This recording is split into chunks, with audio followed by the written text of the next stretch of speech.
Pour l'exercice 70, on nous dit, première question, déterminer un argument de moins 2 racine de 3 moins 2i. Donc, on commence à nommer ce nombre complexe z. Et comme on a déjà fait ce travail dans beaucoup d'exercices précédents, on y va directement. On sait qu'il faut commencer par calculer son module. Et comme on voit moins 2, on peut factoriser par moins 2. On obtient le module d'un produit qu'on transforme en produit des modules. Moins 2 étant réel, son module est donc sa valeur absolue 2. Et pour l'autre nombre complexe ici, on obtient sa partie réelle au carré plus sa partie imaginaire au carré sous une racine carrée, ce qui nous permet alors de dire qu'on a 3 plus 1 qui nous donne racine de 4 et donc 2 fois 2 pour dire que le module de z c'est 4. On revient alors dans notre forme algébrique de z, on factorise par 4 et pour cela, on ouvre des parenthèses et on divise les parties réelles et imaginaires par 4. Ensuite on simplifie par 2, puis on fait le parallèle avec sa forme trigonométrique pour en déduire que le cosinus de son argument que l'on a appelé θ, c'est moins racine de 3 sur 2, et le sinus, c'est moins 1 demi. Puis on trace un cercle trigonométrique, on utilise le point de sinus 1 demi, qui par expérience on sait que nous donne pi sur 6 de ce côté,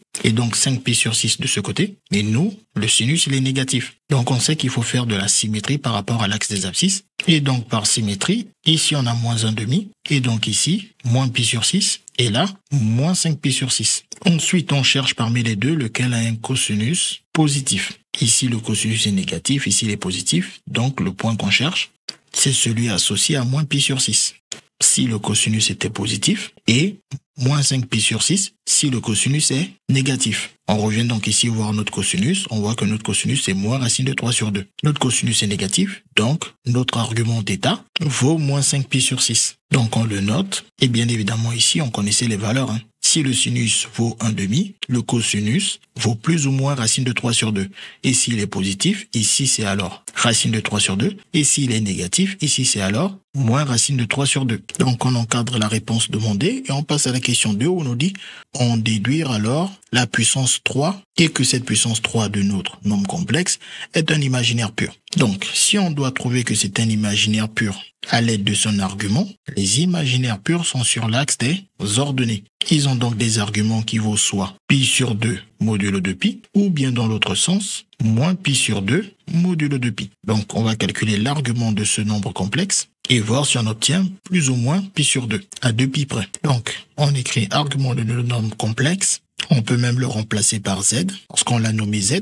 Une formule de cours permet de dire que argument de z puissance n, c'est n fois argument de z. Cette formule fait penser à la formule de ln de a puissance n, qui vaut n fois ln de a. Donc en appliquant cette formule ici, où le n vaut 3, on obtient alors 3 fois l'argument de z. Et l'argument de z, on l'a déjà trouvé ici. On le remplace alors par sa valeur, moins 5 pi sur 6. Et dans le 6, on sait qu'il y a du 3, c'est du 3 fois 2 qui s'en va avec ce 3 pour nous laisser moins 5 pi sur 2. Et le moins 5 pi sur 2, on n'a plus qu'à voir s'il colle avec pi sur 2 ou moins pi sur 2. On peut rapidement compter sur le cercle trigonométrique, moins 1 pi sur 2, moins 2 pi sur 2, moins 3 pi sur 2, moins 4 pi sur 2, moins 5 pi sur 2. C'est partir de moins pi sur 2 en faisant un tour complet dans le sens négatif. C'est-à-dire qu'il est égal à moins pi sur 2, moins 2 pi. Et ça se vérifie assez facilement si on réduit au même dénominateur.